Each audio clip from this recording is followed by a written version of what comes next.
these teams. It has to be. It really does. I got a chance to talk tonight, as a matter of fact, the coach from Furia, and because in Brazil, these guys have had so much practice when it comes to the Smash ruling. Furia themselves have smashed in multiple of their regional tournaments. So I was talking to them, I was like, hey, exactly the same question, right? If you see a couple teams in the Smash zone, will you guys go out of your way to take them out? And they said, well, at a certain point we have to. You know what I'm saying? We know what's at stake. If we have to risk a bad game to ensure that we can continue in this tournament to possibly come back, we're going to do it, right? So even if it's a crash and we lose the fight, we're taking a couple of those players with us. So the whole lobby, honestly, really needs to have that kind of same mentality. Because if you want to be able to move up the leaderboards, there are massive jumps in prize pools as we go from 3rd, 4th, 5th place. So you want to be able to stay in this tournament as long as possible. And this one's going to be a fun one. We got a nice Eastern Circle. I don't know about nice. It's certainly an Eastern Circle, though. It's going to push all the way out towards Milta, east of it, and Milta Power. The Povka's in there as well. A lot of water here, Jukes. So that is going to be tricky to navigate. Nick the Galaxy will not be getting Hot Drop currently, but Ult might try and step in. Ida clashing with Tianba over on the western side. A very, very close drop. And of course we got our big friend in the lobby on a bike, finally finding a vehicle here. And they're going to go ahead and be looting all this north side of Georgeville Hospital area. And since it is such an Eastern Circle, right, I wonder how much these teams are going to be kind of even thinking about possibly a rotation camp. Things like that are going to start coming into play here. And man, this is going to get intense. Yeah, a lot of teams looking to put pressure on as the fight in near Gatka between Ida and Tianba is still popping off. Remember, this is an adjustment from Ida to move out this way, but the playing path as south as it was, they are going to get stuck straight in with Tianba. And neither team is looking super happy about it. Aching on the inside of the building. Swain on the top floor now has Eagle to contend with as well. Drops a nade down to the ground floor. He tries to fend off the remaining two players. QZZ unlikely to get picked back up here. Does bleed out at the end. And a step forward. Swain rebuffs. One more barrel, but it's not enough to blast it back. Tianba survived, but with only two players. And HORAA can just move in and maybe just sweep this one through. A very strange hot drop coming through over on Gatka. Terrible. I mean, honestly, Ida's disrupted this lobby so much. And Tianba are devastated. Now down to just two single players. Aching jumps out, just desperate, trying to do something for his squad. And Eagle is just standing still, just saying, like, not like this. Not like this. HORAA have been a little bit quieter during the course of these finals. Not the fans, that is, the players. The fans have been plenty loud and we've loved it, but they haven't quite had the performance that we were maybe expecting from them coming into the games in these finals. It's not quite, it's not going to be enough. I don't see them catching up when we've already got two teams in that Smash zone. It is a bit unfortunate. It is not great, but they can look pretty good in game. We know that. And one of the ways that you can look good in game at home is with the Naruto skins. Make sure you're heading into game to pick up the character sets, the Ninetales Fury Orb, and you can look as good as anyone taking on those ninja challenges. Yeah, get that ninjutsu going. And honestly, yeah, it seems like HORAA OG, they're going to need to bust some of that out if they want to be able to make a crazy run for it. Mathematically, it is still possible, right? If HORAA, they start with 3, they're going to need a 20-point game here, a 20-point game in the next one, and maybe even another one after that. It's triple back-to-back. It's triple back-to-backs, you know what I'm saying? We still have enough games to do it. It's just going to be tough, especially considering that you got... There's going to be quite a few teams in that Smash zone very, very quickly here. That's if this game even continues on after this one. So a lot of different factors to play out. The problem also is the fact that we get later and later into this tournament, the desperation is going to raise tremendously, right? So the teams in the mid-pack are going to even start playing hyper-aggressive because they're going to know, right? Their coaches are going to tell them, hey man, look, you made it all the way over here to Paris, all right? You either get 20 points or this was all for nothing at a certain point, right? Well, that's, I mean, there's still places on the line and all of that sort of thing. I'm just looking at the map at the moment and I'm seeing that Nongshim Red Force might be in with their first fight in a moment, which is going to enlighten the rest of the lobby as to sort of where they're playing, what sort of conflicts they could be running into. A 2-2 split across Milta right now for Nongshim as they did not fully or firmly hold the bridge against Alula, so that crossing does come through. That central block of teams, and now they start to take shots.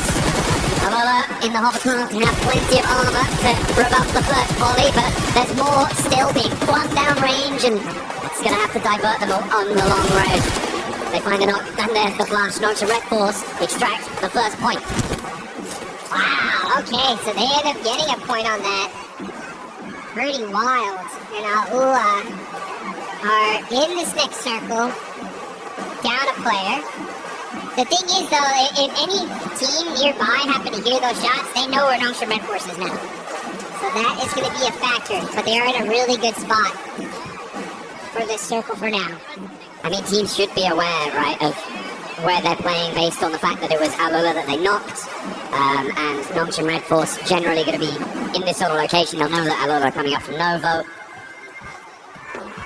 So it should be a pretty certain bead on it for a lot of teams in the lobby, but nobody is likely to send out this way.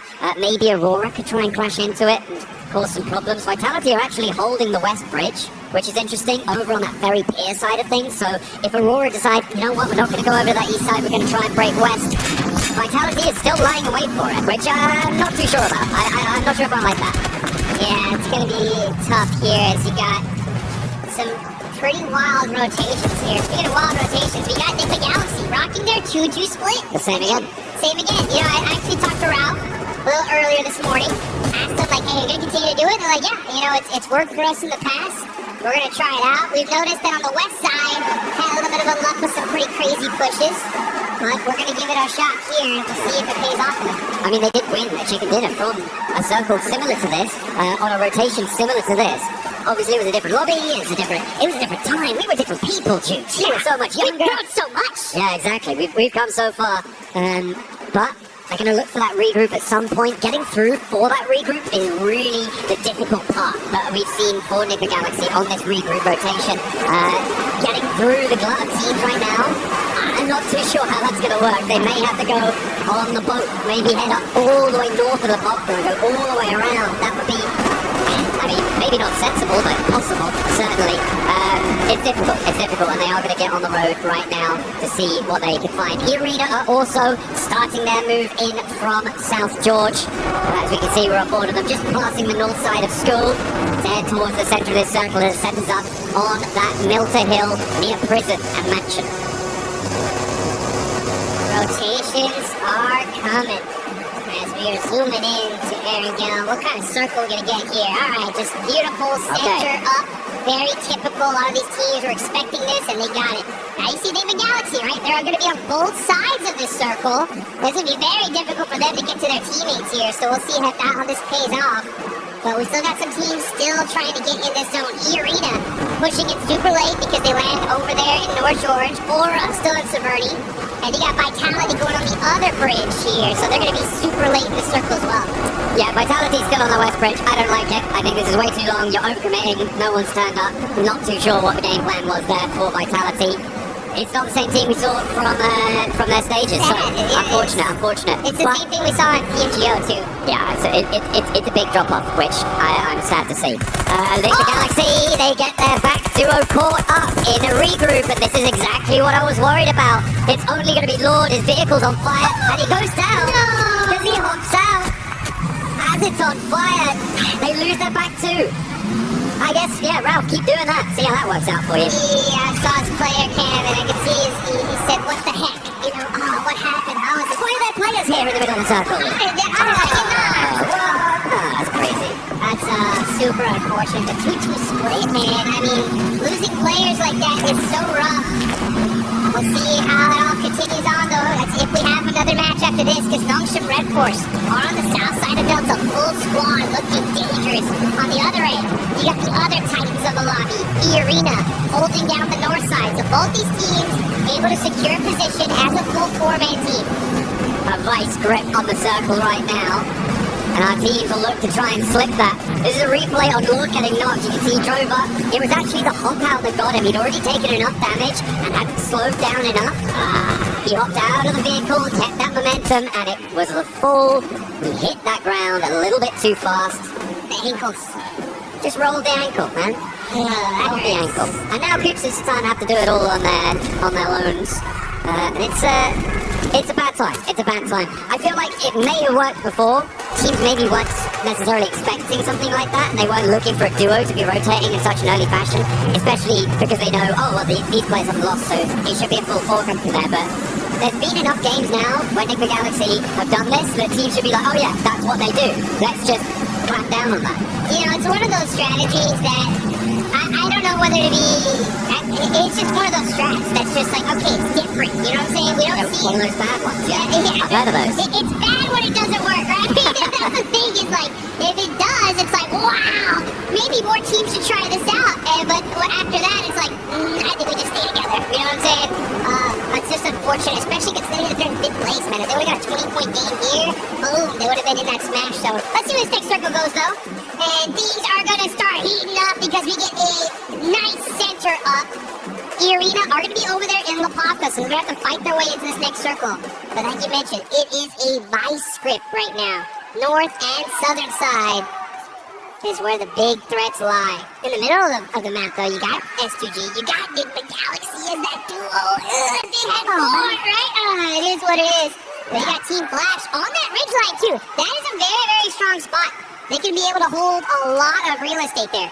That's true over on the east side, but I feel like they do need to move into the west edge of it a little bit further, which is exactly what Bo has decided to do there. They have to transition forward. The 3-building compound that sits sort of in front of them is viable, but it can be very difficult to hold against teams up on the north, especially if you get crashed. Multiple angles can crash onto it as well, so a little bit tenuous when you have to leave that ridgeline for Team Flash. But Nonship, they're going to play nice and isolated on the southeast side. Remember, it's not big point-scoring games that are necessary. That's not what's going to be weighing on the mind of Nonship, of the arena. It is just that chicken dinner. Be the last player standing. That's the only thing that should be running through their mind right now to try and secure that tournament title, the global stage glory. That's interesting. That's an interesting thought. And I hope it doesn't change their playstyle, because I'm thinking back to PMMI where Tianfa had such a massive lead, and they kind of employed that same strategy. Like, hey, let's just put up some basic points. They had so many points, as long as nobody smashed, they were going to win it for the most part. But they changed playstyles, and they paid the price for it big time, going from what we thought was going to be an automatic first to like 3rd place. So, yeah, we'll see how Nongshim will definitely learn from that. If they're going to replicate it or play the game that got them here in the first place. Both Thrives in that last match were able to ignite those afterburners, send them into the stratosphere on the point scoring. And now Fourth Thrives wants to keep that pace, but they're kind of cut out on this northwest edge. They are boxed in by that prison cliff area on the east side of them. They're gonna have to pick a direction and commit. Towards Vitality may be a good idea to start, but you've got Godlike behind that, and maybe Ulf on the top, on the lip of those prison cliffs could be a target as well. But either way, it feels like a third-party target. I can't lie, I'm so hyped for Godlike right now. After seeing that Rondo match, they put up so many points. If they would have won that fight with the arena, it would have, who knows where they'd be on the leaderboards here. But they put themselves in a good position. They're still in 10th place, 72 points. They're going to go for the back-to-back chicken dinner. They realize it, like, hey, we got to get it done here. If they do, it would be the comeback of a lifetime. You know that their fans are excited. They're hyped up. Oh, yeah. Waiting for this next zone. And it's going to go on over to the northeast side. And which team gets blessed here, John? Team Flash, right? Arena on the north side, on that road down from Lipovka. It helps them out. I wouldn't say blessed, though. I feel like they are still in a little bit of a dangerous position, especially with Horror descending on them. Look at that eastern sweep. That could be dangerous. That could be trouble. There's Coop Stakes and Knock in the meantime as well on the south side, bleeding out another player. Not good news. But Horror looking at crash maybe towards Arena. I do think it is Team Flash that has been the most blessed by this zone, though. On that northeast side, it's exactly what you highlighted, right? That ridgeline, the buildings in front of it, really, really good. But only if it goes out their way. Well, guess what? Here we are. And now F2G try and push it. They're being denied access. As Horror clash with Fourth Thrives, who okay, they've lapped over the north side of prison, and they're third-partying on the rotator here on the north. Fights happening all over the place. Now we're going to be looking at Enigma Galaxy. Satan all by himself. Going to be challenging Alula here. As we switch over. Fourth Thrives get eliminated. That is a huge loss. Right before the 100-point mark. There goes Enigma Galaxy as well. That's 5th and 6th out. And now trying to sweep past Noxian Red Force. As HORAA picking up those points is a great result for them. 7 eliminations now on the north side. Right next to the arena, who take a knock as well. Turney K has gone down. S2G battling for the middle of them, taking damage from every single angle. Oath will do a lot of damage to them, but S2G managed to weather that storm. A lot of damage across the board on these rotates, Jukes. And here we go. We're going to catch this fight here as S2G are hurt. Vitality very, very close near to them. And it was OG that are putting up some points on the board. They end up getting one. Kamikaze on the other end. Now finally, he has calmed down, but this is a battle for the central position in the circle. I mean, this is another team, S2G, who is within reach of that smash point barrier up to 122, but they have just had the wind taken out their sails. 113 right now. They need to get 9 more points on this match, and with 11 more teams alive as a solo Kamikaze, has he got something magic up his sleeve? I do not think so, which is going to leave HORAA to really be the only challengers to that smash point duo. And HORAA are definitely a threat, that's for sure. 110 points.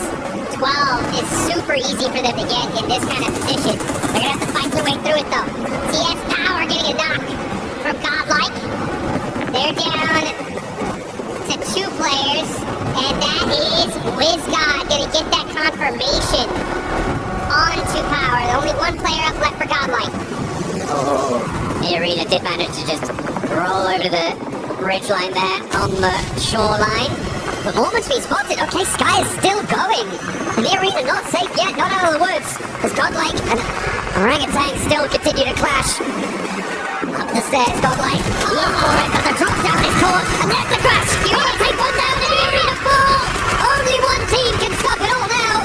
Longship with a big opportunity on the south side, but they're right on the edge. The whole lot breathing a sigh of relief now that at least one of the Titans is gone. It's still up to Noxian Red Force though. They're on the south side, playing carefully, waiting in the shadows to strike. It's only a matter of time here. They're going to say, yeah, you guys fight it out. But you better watch out. Ooh, a big south shift and Alula are looking tasty for Noxian. Look, they're already in those vehicles. XNY wanting to keep Overwatch on the angle as well. Maybe take some shots out that way. How fast are Noxian going to be able to mount up? Because Flash have already regrouped to the triple stack buildings on the north side of this next part of the circle. The west edge with Fury and Orangutan also needs to conclude and try and find a way down the hill. And Deadwood is so hard to navigate though. There are these really tricky defilades and there are players lying in wait. Speaking of lying in wait, you can see Noxian Red Force. They don't want to give away their position. They don't want the lobby to know where they're at right now. So they're playing it very, very quietly. Still looking at the replay. Schweppes. Popping them out the vehicle. But the crash from HORAA, so strong here. And they shut down the arena. Huge fight for the whole lobby. Absolutely. The arena remain on 122 as well. Doesn't mean they can't win it all next match. They are still in the smash boundaries. Yes, they are. So even if Noxian get 30 points and don't win the chicken dinner, they could still take it all away with a 0 E limit. HORAA want to put themselves in the smash zone here now, though. Oh yeah, they go. They're going to start pushing. Trying to find a position. They got the Wizard Tower. Are they going to take it? Nope, pass it up and just slide. They go for this hill line here. Good strategy. Gotta be careful though with those shots from Flash. Yeah, that's... Throwing down pistols. I like how they put one vehicle in front of the other, so they at least sacrifice one. But they should be able to hold on for at least another one here in a second. Alright, they're going to have to pick a point to go, and I feel like Short Team Flash can be taking shots right now, but the west side is going to have to conclude, and fairly quickly. Someone is going to look to crash Team Flash. I can guarantee you that at some point in this match. Yeah, but it may be a little bit longer than we were anticipating. I mean, as I said, the Deadwoods have a lot of those defilades, the hills that slope down from the top of this ridgeline. This tree cover has a lot of rocks to play around. You can sort of stutter your way forwards a little bit, but later on you're going to have to find something. Oh, spot over onto Doc. They know who they're fighting now. Well, they will once that thirst happens. There it is. And there it is. So now they know 100% Noxian Red Force is right here. HORAA are going to put every single amount of their resources to make sure they can stop them. It may well be worth it with all the teams around them going down fairly quickly. Just sitting here waiting for Noxian to roll out, stepping through, sacrificing shots to Team Flash. They may look to try and just block the road, shut the door in the face of a Smash victory here in match number 2 today, match 14 on the series. To be fair, this is going to be a very tough win for Notion to get. They're in a really, really tough spot here. They're on the edge of the circle. That broken wall is covering them for now, but this next zone's going to make things interesting. But here we go with a huge battle. It's Furia versus OG. Furia in 8th place right here. They need the win. Oh, that nade looks good. That should get a confirmation. It doesn't. Subway somehow. That nade there, but all of a sudden, they are able to get some knocks. Silence is going to go into the building, eating some blue zone. Furia are getting peppered. Little by little, he gets away with just 1 HP. Oh, Wizgod steps out. He's looking for more. He's got the shotgun shell under the car. The blue zone's ticking, but it's not going to matter. Wizgod strikes back against Furia, but now HORAA here, and he's got a sliver of HP to play around with. They'll know he's here, and Fear rolls over the top of the hill. Didn't see him. What? He didn't see him. He'll fear the hell with his back to it. Will take the shot, but not find the knock. And he will be put down. In the meantime, the roll up from Notion. And they're off. Here they go. Notion Red Force on the rotation, trying to find a spot in the zone. The tires get popped. Team Flash knocked out Busy. It's up to the 2 players from Notion to end this tournament. XMY trying to regroup now. The back, the reloads are coming through, and he may be able to sneak his way into the dip. And Aurora now have Notion set before them. A gauntlet to run through, and then one that they will charge in headlong. Needs first. Jill Reefus. And what's this retribution? Draw this game to a close without a Smash Point victory. Aurora throwing an absolute bombardment onto Notion Red Force. They know they're the threat. They're going to use every single piece of utility they have to finish this team off once and for all. Unable to find those other confirmations. Vehicles are getting moved out the way, though. That's the coverage that Notion Red Force desperately need. Looks like they're playing a little game of ping pong with that car. Ooh, but Aurora starting to suffer as well. They have to move forwards, and now they're in the firing line of Team Flash. It may well be enough to stop Notion from winning the game, though, and that seems to be what they were trying to bid for. All the while, by the way, Kamikaze is still alive, so can't discount him just yet for getting the points that he may need. It would be a very long road, though. Shunbin and So Easy now find the final blow. Struck to the heart of Aurora, who draw their game out on 113, and they will fall to no Smash. Not here, not now. We're gonna see a game 3, folks. Get excited, get hyped, because now's the chance for a lot of these teams to start pushing their way up the leaderboards. How far can you go here, though? I mean, for Team Flash, this is a golden opportunity to jump up placement points, to jump up and get a little bit more cash under the belt, be a higher ranking finisher. They have all 4 of their players alive. They're looking pretty chill. As I said before, S2G do have the slimmest of opportunities. For me, it's Kamikaze needing to grab some third-party points off a fight that Team Flash has. Yeah, he's just trying to sneak in enough points to sneak his team into that Smash zone. Any point matters, though. I really gotta give some major love, though, to Aura. Look at them. 13 eliminations. This team is trying to make a comeback of a lifetime, and this is how you do it. Gotta get this win, though. Anything less is not gonna be enough for them to make that race to the top. I mean, even when you do get it, it's still a long, long road for them to try and find. For Kamikaze, he needs to profit 6 more points on this match. Those can come from either increasing placements or getting eliminations to join that Smash Point bubble. But this next circle comes in, it's not going to have him in it. It does push Flash into into a few of their locations, but it looks like they've spotted him. Kamikaze is there, they roll up, he's put down, and no longer do we have that storyline. The battle at the bottom of the tables rings true for the final 4 here. This is huge. Everyone's trying to move up their placement here. Like, again, this is a massive prize pool. Every single placement up is big money in the bank. Aura, though, this is the game of a lifetime for them. This is one of those opportunities that gets your squad excited, gets them pumped up to finally start putting everything on the line. You can see Team Flash, though, they're in the mix here. Aura trying to push from the edge of the circle. They're going to start throwing all their util onto Vitality. That's the threat. If they can hold that rock and secure that position, this could be a solid chicken dinner for them. Absolutely. A big chance. The mains keep on going forwards. 13 eliminations. onside, and they want to add 2 more to the tally. Sky and Jiggle into the fight. Razak goes down first, immediately putting him out of business, out of action. Sky looks for more as well, and they turn it on. It's just too hot. HORAA are on fire. 15 eliminations, but that game looks dangerous. Gotta watch out. That one hurt, and now it's up to Sky. All by himself. Aua looking to stop the insanity that HORAA has put on display here. Here they come. Yasser moving up close and personal to be able to secure this high ground. Team Flash on the other end, putting some suppressive fire onto them as well. HORAA just trying to lick their wounds, trying to find their way, but it ain't gonna be enough. That is HORAA down to 1 single player. I like Team Flash's proactivity here. They didn't waste time, they didn't hide in the buildings. They stretched their legs and moved out towards this north side to get control of the zone. This is what we've wanted to see from a lot of our teams, and I'm glad to see it now, even if it is potentially a little bit too little too late. For them, they've got 10 eliminations here, so alright, they're on 15, but there is a real chance they can catch up. The Sky is still cooking an aid, and Alula are gonna have to worry. Okay, he puts it back to the shotgun shot.